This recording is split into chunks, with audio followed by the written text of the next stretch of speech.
to the lobby of the historic Kentucky Theater in downtown Lexington, Kentucky.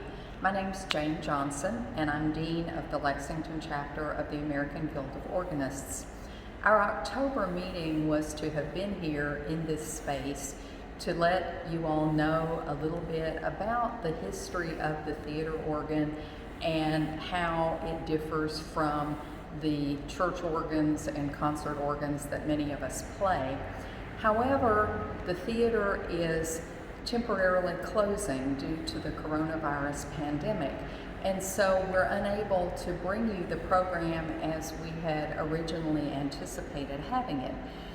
Tim Jones, who's the president of the Bluegrass Chapter of the American Theater Organ Society, and William Weber, the vice president of that group, have instead put together a virtual program for us. A little bit of history on theater organs. There were over 7,000 theater organs in the United States and elsewhere from about 1913 to 1933. Fewer than 40 of those instruments still exist in their original locations. Most were installed in grand movie theaters, similar to the Kentucky here. Though there are very few original instruments left in their original homes, hundreds of theater pipe organs, typically rescued from defunct theaters, ones that were torn down, venues no longer using or maintaining the space for movies, were installed in publicly accessible theaters around the world. Some are even located in private residences. The main builders of theater organs were Wurlitzer, Barton, Robert Morton, Page, Moeller, Kimball, and Wicks. Some of those names will sound familiar to you, I'm sure. You'll see in the videos to follow that the theater organ consoles are in the shape of a horseshoe, and some contain double and triple stop rails with colored stop tabs that define the reeds, the strings, the flues, and the couplers. Many consoles were on lifts that brought them up out of the basement up to the stage floor so that the organist could be seen. The opening video shows Jelani Eddington playing the Star Wars Suite on the magnificent 5-manual 80-rank Wurlitzer theater pipe organ on the San Filippo estate near Chicago. That is followed by a short instructional video by British theater organist Tom Horton. The rest of the videos are professional theater organists performing secular and popular music that we think you'll enjoy. It's our hope that you find this hour of music enlightening and tell you all about the possibilities of the theater organ, the king of instruments. Enjoy.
Hello, Lexington Chapter AGO. This is Tim Jones, President of the Bluegrass Chapter of the American Theater Organ Society. And I hope you enjoy the program on theater organ that Jane and Lynn Vera and myself and Bill Weber and a few others have all worked hard to put together for you. Just real quick, a brief update with the Kentucky Theater Wurlitzer restoration, and we are at the moment trying to get get most of the regulators that we have restored. We have a grant for that from the American Theater Organ Society, and we're also concurrently working on chest restoration. We're going to at least start with the original 8 ranks that were installed in the theater in 1922, but given the pandemic and the nature of the way things may go, we may get ahead of schedule. So this is going to be our winter project, perhaps, but we'll see how far we can get. I know it's a little ambiguous, but we'll do what we can. In terms of the artists that you'll hear today, I'm glad that I was able to find some clips of Justin Stahl, a younger theater organist. He's younger than me, so I guess that still qualifies as young. And he's a good artist. He can bring a new he's bringing a new flavor to theater organ performance. He's doing more modern tunes and doing them in a way that keeps the theater organ fun and engaging. So, and if you've been wondering about these 2 posters behind me, when we removed the Kentucky Theater Wurlitzer from Singletary Center a few years back, we discovered 4 of these, and I've put 2 of them on the wall. The one on the left is the Alabama Theater Wurlitzer, which is still in its original home. The one on the right, I believe, is the Brooklyn Paramount. That was a 4-manual 26 rank Wurlitzer.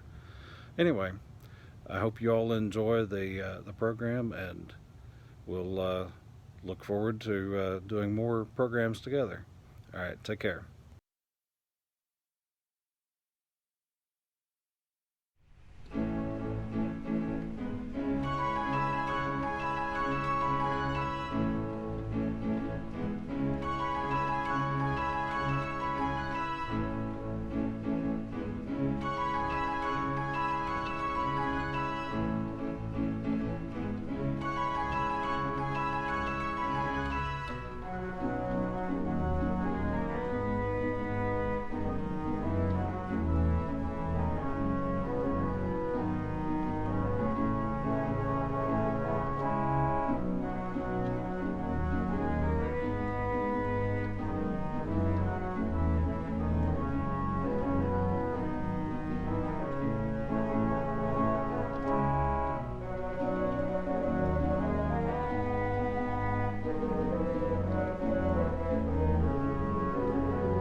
to begin with something about the history of the theater organ, we need to mention a man by the name of Robert Hope Jones. Robert Hope Jones was born in Horton Grange, England in 1859. In 1886, he did a most dramatic thing in terms of organs.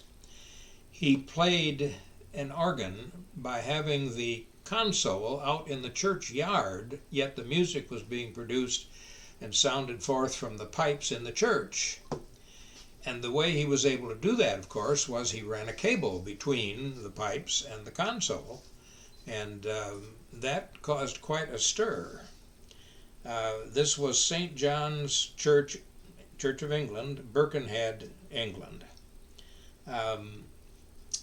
Of course, he did not think at the time that he was making an organ to be used in theaters. He was entirely focused on church organs, and he wanted to make a new kind of instrument.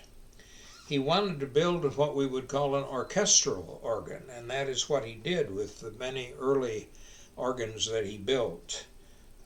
He had pipes that deliberately were designed to produce the sounds of orchestra instruments, such as tubas and trumpets and oboes and clarinets and horn diapasons and concert flutes and viol d'orchestra and violins and so on. And as time went on, he added some percussions, which were later to form an important part of the theater organ. He made a good number of instruments in different places, but almost always his companies went broke. And eventually, his patents were purchased by the Wurlitzer Corporation, and after they purchased them, then the squeeze began for Mr. Hope Jones because, well, let me stop there and go on a little side trip here. When the Wurlitzer Company bought Hope Jones patents, they were already starting to put organs in theaters. The first one that I know of was in the Court, C-O-R-T, theater in Chicago. Later instruments were enlarged in various ways to make them more versatile and to certainly fit them better for their role in the theater as part of the entertainment package. So percussions were added, and my goodness, the number of percussions is amazing. I didn't make a list that includes all of them, but they added harp, which actually was a kind of xylophone with padded hammers so that the sound was not harsh and sharp. Harp, bells, orchestra bells, sleigh bells, chrysoglot, which is a kind of soft harp, bass drums, snare drums, kettle drums, crash cymbals, pianos, actual pianos wired into the organ so that they could be played directly from the organ keyboard, cathedral chimes, glockenspiel, triangle, train sounds, and so on.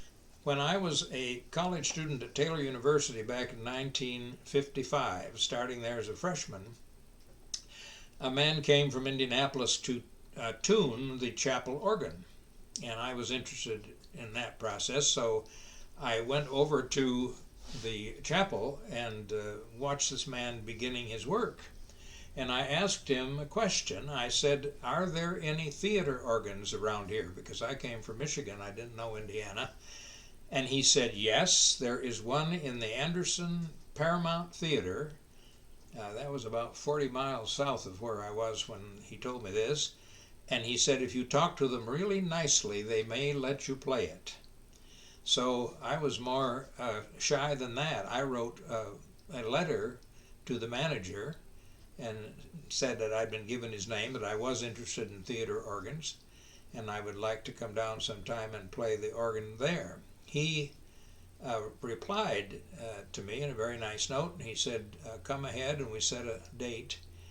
And so that was to begin what amounted to 30 years of organ playing as the years unfolded after that time. I mention that now in the story because on the Anderson Page organ, it had 3 manuals, it had 7 ranks only, and it had almost 200 stop tablets.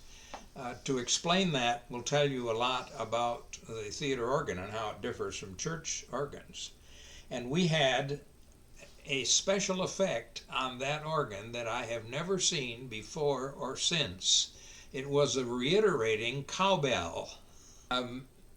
One of the things that was an outgrowth of Robert Hope Jones was he designed a console that was what we call the horseshoe console, shaped like a horseshoe, to make all the stop tablets reachable easily from the organist who's sitting there in the middle of the horseshoe. So that's another thing that he designed. And in order to have all these special effects work as he wanted them to, all these tubas, for example, big pipes, tubas, take a lot of wind, and all these percussions, he used high wind pressures. If you don't have high wind pressures, you don't have the oomph that's necessary to make percussions work. And if you're having to fire a mechanism that has hammers striking like a xylophone or a piano, you need the high wind pressures. The beauty of having the theater organ was that one musician seated at the console with this array of percussions and other organ voices, well, they called it a one-man orchestra. He could do lots of duplication of sounds that you would have with an orchestra. One person could do it, and let me tell you something that you already know. If you have just one person responsible for producing the music rather than a handful or a big group of musicians, you don't have the problem of everybody playing in sync with each other. The one person doing it, he may make some mistakes, but only one person is making music, and it is very efficient in terms of music, and it also is very efficient in terms of the requirement of the theater. Hope Jones called his organs one-man orchestras. I think I mentioned that. And his organs from the beginning had electric actions, no trackers. His organs relied on electric action, and electric action was kind of a new thing, and there were lots of problems with it at the start. There were people that got tremendous shocks. I think I remember the story of a man who actually died because he got a dose of the voltage from one of Hope Jones' organs. But using electric action meant it was possible to do what I mentioned at the beginning, to have the pipes detached from the console. And in theaters, normally, you had a console down front in the orchestra pit facing the screen, because the organist was going to be looking at the screen to see what the action was and to create music to fit the action on the screen. As time went by, they got better with the electric actions, and that was important too. A long story short, Wurlitzer became the Rolls-Royce of the theater organ world. It's interesting because we want to say something about comparison with church organs, and we've already referred to the differences in wind pressures. The early theater organists, where they were capable, used quite a lot of classical music because they had to have music to fit the mood of whatever the storyline was. And there's a great deal of classical music, a lot of it would be termed light classical, that fit nicely into that kind of situation where you're trying to create a mood. And I have samples of a couple of books that had these pieces of music, all indexed. And if you wanted to play something appropriate for Mother Love on the screen, they would refer you to page such and such, and you could flip over there and there'd be a selection. It may have been like classical, which would fit that kind of mood. And at the beginning, I think we had a number of theater organists who had worked in churches. The great difference between the theater organ and church organ certainly was a difference in wind pressures, although in the 30s, 40s, and 50s and so on, the church organ companies were still producing organs that had some theatrical sounds, usually a heavy throbbing tremulant, some soft strings and vox humanas and so on. So there was some carryover, and some of those things in fact preceded the theater organ. I hope this does give the listeners a history of the theater organ and how it differs from church organs. I have in fact thousands of organ records. I know that my collection is one of the largest of theater organ recordings in the world. And some recordings that were made on the Bible Tone label used an organ in a Lutheran church in New York City. I do not know what brand. It may well be Moeller, but I can't swear to that fact. Moeller did build a few theater organs. But the thing that I notice is when the choir is singing or when a soloist is singing a portion of that, the trems are almost always engaged, and which may have sounded nice to people at that time, but I would guess that church audiences today, most of them would find that a little strange, and I would find it a little strange. But there is certainly a link between those two kinds of organs, particularly when you're talking about pipe organs. And today, of course, we have the wonderful inventions of solid state and the inventions that allow recording of actual pipe ranks, and organs that are purchased for churches or homes can have the sounds actually recorded on pipe organs, reproduced on an organ in their own home. And I think that in the long run that is producing more interest in the theater organ as a particular field for itself. I love pipe organs. I have always loved them since I've learned what they were. I will go on loving them, and I certainly am hoping that the Kentucky Theater will soon reopen. We hope for spring. We don't know, but we hope for that. And I want to live long enough to see the original Wurlitzer restored and playing in the Kentucky Theater. I think that's all that I have to say.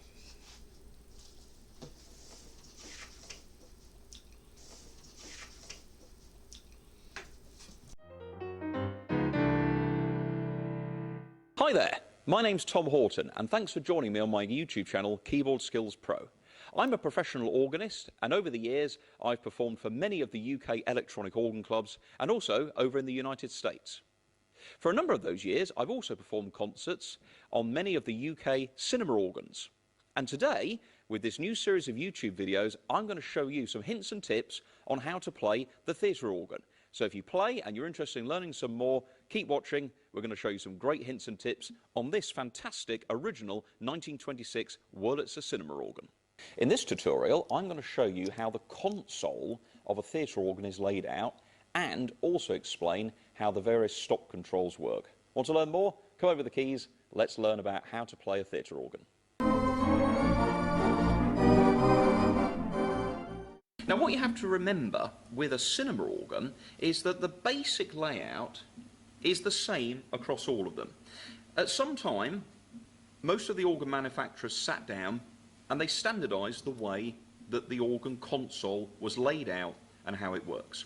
Let me show you on this 1926 Wurlitzer organ the console layout, how the stops are laid out, the basic sounds that you might find in the majority of cinema organs, and also some of the extras that you'll find.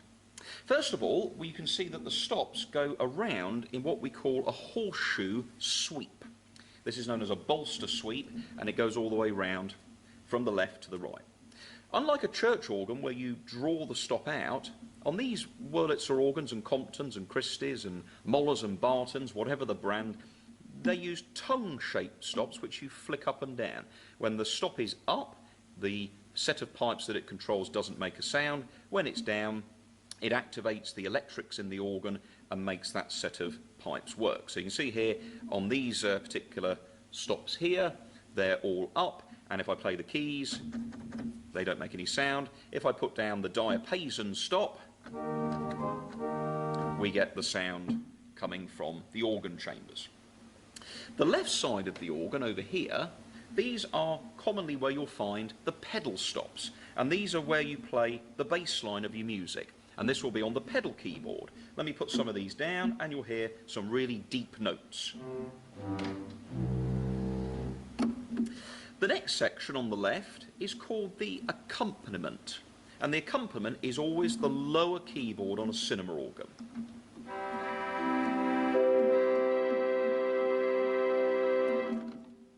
The next section will either be called the great or the solo. On two keyboard organs, the top keyboard is referred to as the solo.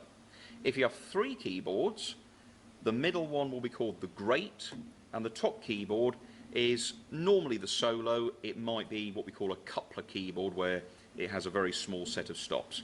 But basically the pedal keyboard stops are on the left. The sort of the 10 o'clock position, you have your lower keyboard stops, the accompaniment, and the upper keyboard tend to be from the middle and all the way round to the right. Some theatre organs have two sets of rows, and that basically means they block the pedals there, a second row of accompaniment, the great would be here, and on the left would be the solo. The back keyboard is where you have the tremulants, that's the wobble that adds the vibrato to the organ, and other things such as tambourines and castanets, cymbals, and some other controls such as the famous second touch. Now let's take a look at how the stops are laid out on the top keyboard. Basically they're grouped with numbers. The ones to the left are labelled 16. That means that those pipes normally are, the biggest ones are 16 feet in length. We then have the 8-foot stops, and 8-foot is where the sounds that you play, if we play middle C, it's the same sound that you'd hear on a piano. So 8-foot is what we call concert pitch. We then climb through 4, 2, and then we have some other ones that have fractions, 2 and 2/3, and those produce a slightly different sound. All the 16s are grouped together, and basically from left to right it goes loudest to quietest. So the first 8-foot stop on this organ is the English horn. That's a very noisy rank. And then the quietest stop is the vox humana. And that's the same as you go all the way through. So left to right, it's loudest to quietest, and they're all grouped in pitch groups, 16, 8s, 4s, and so on. You might also notice that the stops are different colours. Traditionally, the white colours are for what we call the flue pipes. These are things like your tibia, your diapason, your violin, and so on. The yellow stops are called string celestes, and that's where we have a different sound from the string ranks. We'll talk about that in a second. And the red stops are the reed pipes, and these are where there's a little reed in the bottom of each pipe, and things like the clarinet, the kinura, and the oboe. Let's take a little look at now some of the basic sounds of what makes a theatre organ sound like a theatre organ. In a church organ, the basic sound is known as the diapason.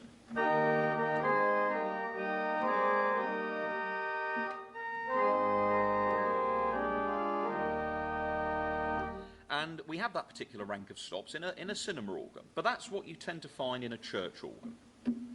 But if we put this stop down, this says tibia clausa, and Robert Hope Jones took the tibia, added this box to it that shakes the air as it goes into the pipes, creates a vibrato. Those are known as tremulants. We've got 4 tremulants in this organ, but the tibia has its own, and what that does to the tibia, it does this. Here it is without. Put the tremulant on, and you get the quintessential warm sound. So what you have to remember is that the tibia, you'll find it at lots of different pitches. Here it is at 8 foot. Now if I want to add an octave to that, I add the 4 foot tibia, which is sometimes labelled piccolo, and that will add octaves to what I play. Let's add the 2 foot tibia, and I can even go down an octave with the 16 foot tibia.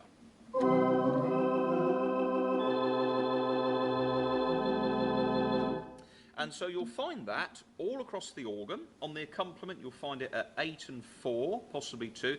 You don't find many 16s on the accompaniment because they're quite heavy, and so we tend to have 8s and 4s. Over in the left-hand side of the organ in the pedal, we've also got the tibia 8 foot. You'll sometimes find it is 16, and you can hear there the very lowest stops of the rank.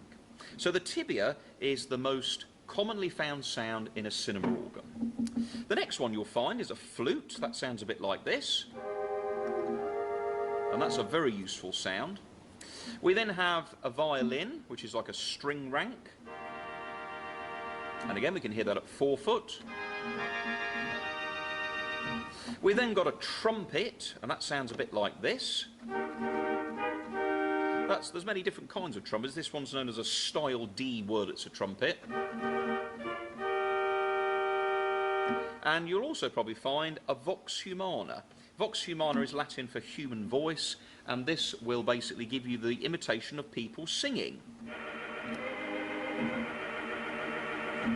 And so most organs that you'll start with, they'll have maybe 5 ranks or sets of pipes, maybe 6. So you'll probably find a tibia, a flute, a string rank, a trumpet, a diapason, and probably a vox humana. And those will be your basic 5 or 6 sets of organ pipes. You'll then have all the percussion instruments, which we'll talk about in a second. In a slightly more medium-sized organ like this one, this is an 11-rank Wurlitzer. We've also got an oboe.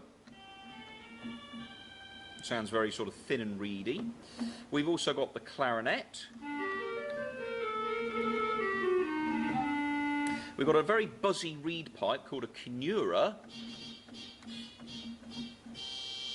And we've also got an English horn, which is a very powerful, bright rank.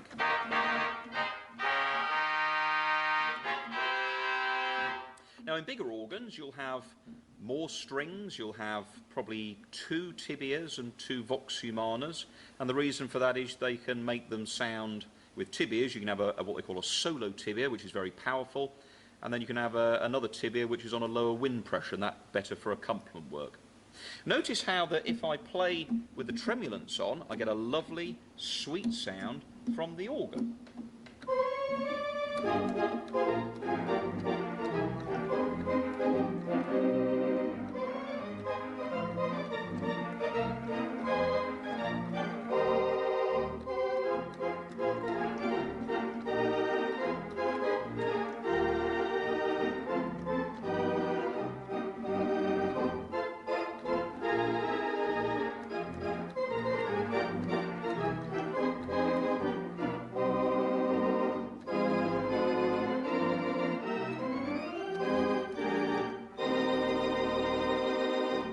Now, we'll talk about in another video about the registrations that you can make on the organ. We also have percussion stops. We have a real xylophone. Now, these are not imitations. All the pipes are imitating the sounds of the orchestra. So we have a real xylophone that sounds like this. And that reiterates as well. We have a glockenspiel.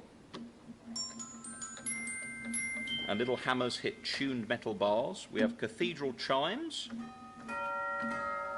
We have some reiterating bells. And on the lower keyboard, we can have untuned percussion, and this is where we get tambourines, castanets, things like that. We can even have drums on the pedals. These controls are all on the back bar here, look. So we can have things like that. And of course, one thing that virtually every cinema organ has is an array of silent movie sound effects. Birds, train whistle, an old-fashioned car horn, and a crash cymbal. Another thing you might have is a piano attachment, which means you can play an upright or grand piano from the console.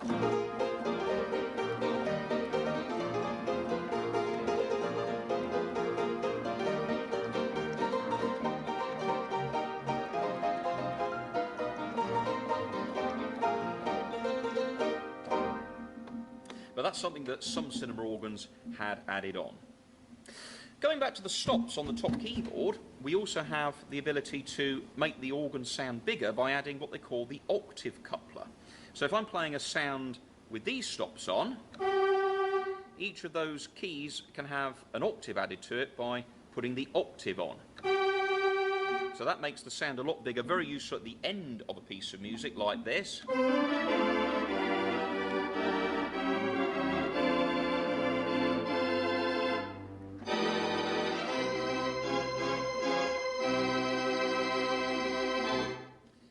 Some lovely sounds from the organ like that.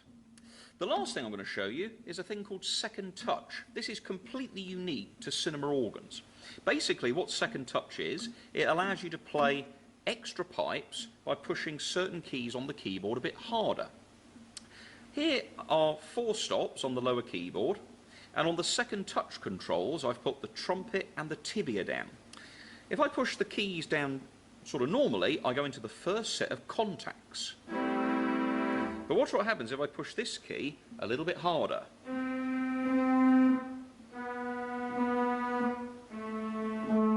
can hear an extra sound coming in. I can even make it do things like octaves and triangles.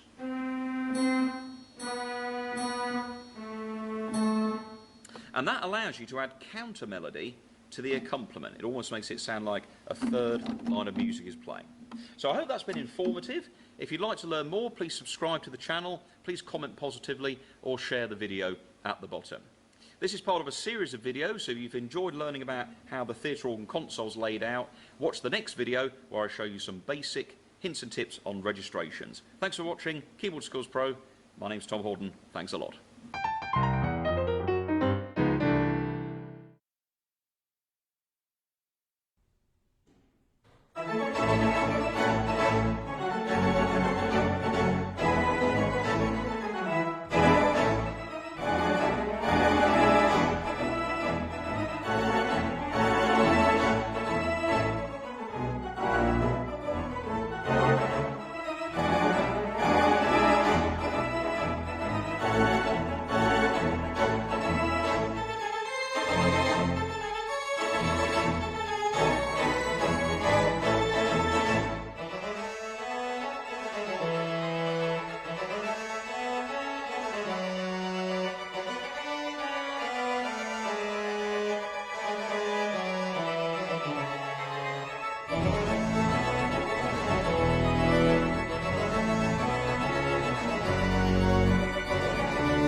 I'm Brian Hunt, a member of the Lexington AGO for many, many years, and also a member of the Bluegrass Chapter of the American Theater Organ Society, also for a long time, but more um, activated and an integral part of it in the last 5 years or so than I had been 35 years ago.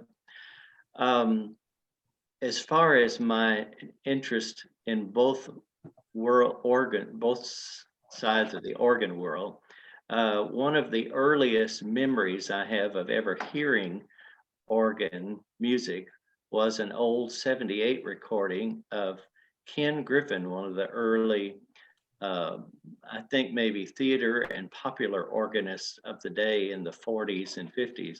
But I heard an old 78 recording of his called "You Can't Be True, Dear." And I played that over and over and over again, and was probably one of the first songs I ever learned to play when I got to play an organ before, or maybe even before having any kind of formal lessons on it. But I've always been interested in the organ, and the other sort of childhood memory is when my parents took me to church at an early age.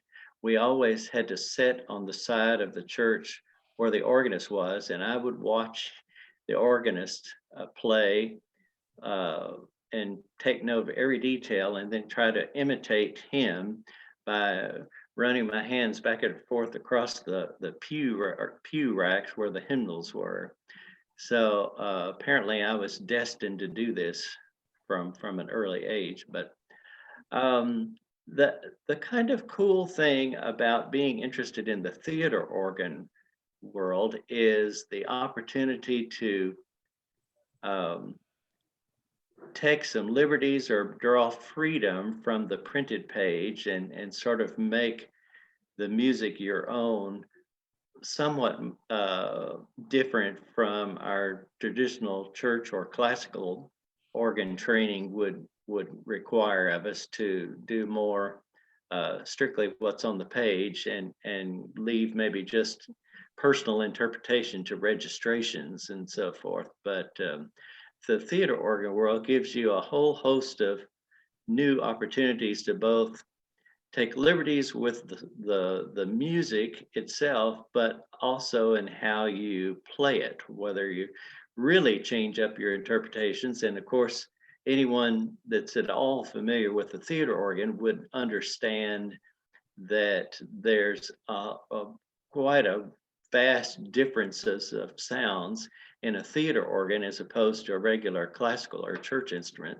And in addition to that, you have a whole section of the organ that has percussion sounds and other unusual sounds that don't pertain to anything organ related to enhance the music that one plays on the theater organ. So those are kind of the initial thoughts I have about what makes it interesting to me. And as I was saying to Lynn before we started this, is one of my goals now, having recently retired from a lifetime of church music work, is to start practicing with someone who's more skilled in the theater organ styles, to be able to get more accomplished at it myself, because even though I play it, I don't feel that I play it with any degree of professionalism to speak of at all at this point. I mean, I just sort of wing it and do what I can as I go, and would really like to become better at it with someone who could teach me how to do that. So that's kind of where I am with it. And I look forward to hearing what Bill Weber, one of our very active and enthusiastic members of the Bluegrass Chapter of the American Theater Organ Society, what he would have to tell us about his journey in this wonderful world of organ music.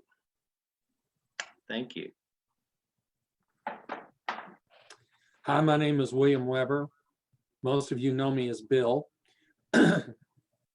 I'm from the Lexington Lexington area originally, and was a student growing up of Dr. Daniel Tilford of Georgetown College, who insisted that I learn church and classical organ technique. And as a young man in junior high school and high school, I was torn between playing. I wound up playing for my local hometown church because our organist, who was very skilled, was older, and she passed away, and I was the only one in the church taking organ lessons out of a church of 1,000 people. So I wound up having to learn to play a pipe organ in church starting at the age of 14.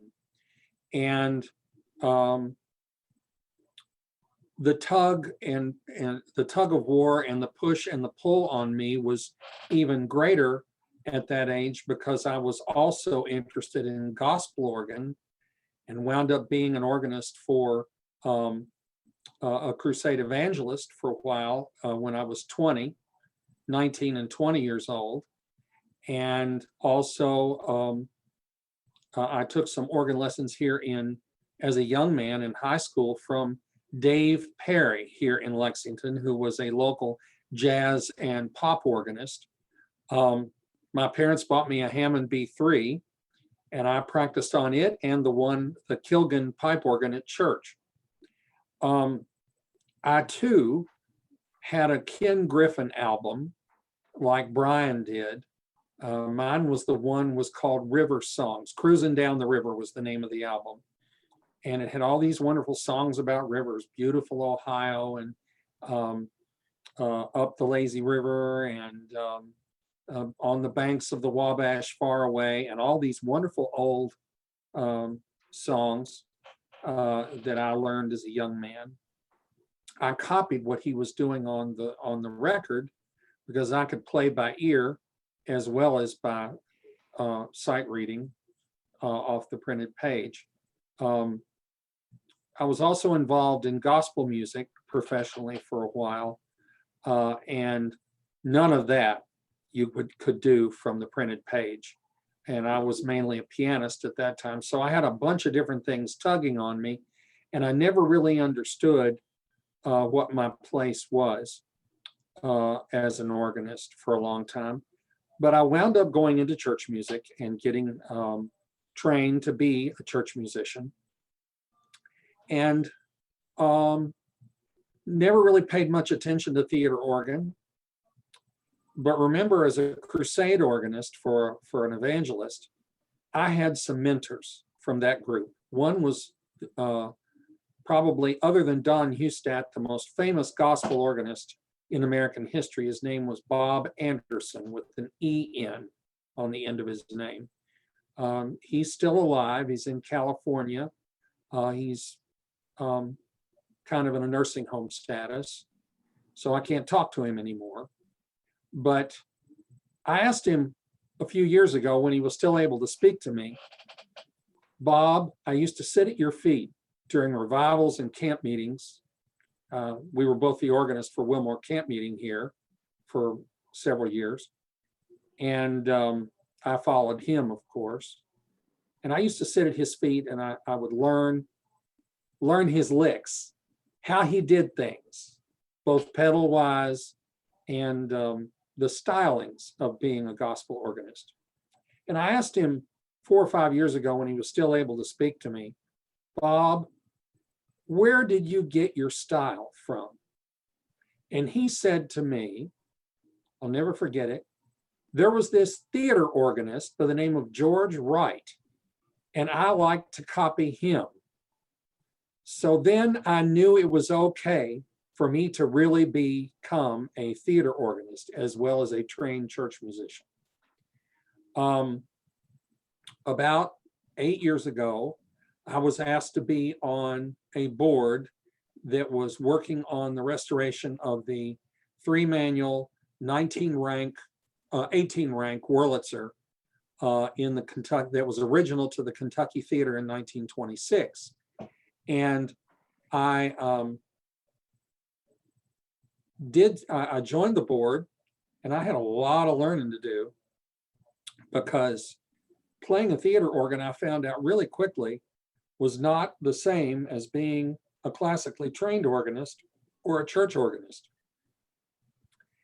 One thing is that Brian pointed out that I totally agree with, is that I have found in the last 8 years in my journey with this, is that the more I divorce myself from the page, from the printed page, it makes my playing better. It's a shame, but of the thousands and thousands of theaters that had theater pipe organs back in the day, we're down to about 60 or 70 that are still in their original theaters. And we have ours at the Kentucky Theater. We have the original organ, which we've added to, but we wanna get it finished and put it back, reinstall it in our theater if we get the chance. I'm still learning. I'm doing the best thing I did for myself. I'm doing a CD right now on the Robert Morton Theater pipe organ down in the Carolina Theater in Greensboro, North Carolina. But during that time, I have learned a lot more just by doing. And I'm getting ready to leave for another week of going down there to record. Lynn, I appreciate you for bringing this to me so that I could hopefully encourage others to study the theater pipe organ, because it is truly the king of instruments.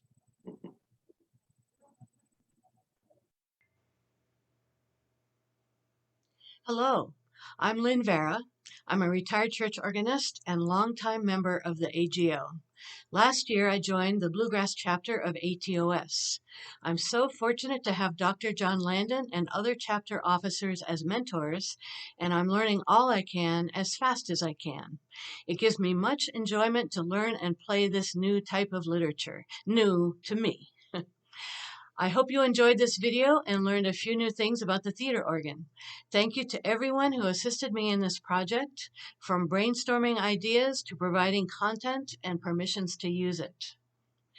Despite the pandemic, the Kentucky Theater Wurlitzer Restoration Project is still underway, and we could really use your help. Please visit bgatos.org and click on the Donate tab. There are 3 ways to help: a direct donation, or by signing up in Amazon Smile, or with the Kroger Community Rewards Program. We hope to accomplish the restoration of the original Wurlitzer organ before the 100th anniversary of the Kentucky Theater in fall 2022. Until we meet again in person, please stay safe and healthy. Thank you.